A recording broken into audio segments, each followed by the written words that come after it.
خش عن أبصارهم يخرجون من الأجداث كأنهم جراد منتشر مهطعين إلى الداع يقول الكافرون هذا يوم عسير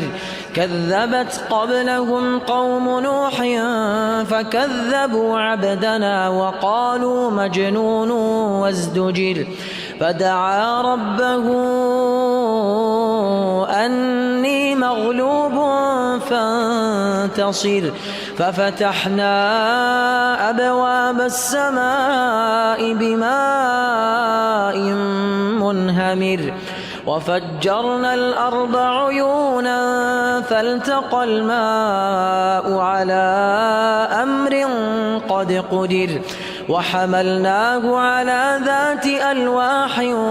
ودسر تجري بأعيننا جزاء لمن كان كفر ولقد تركناها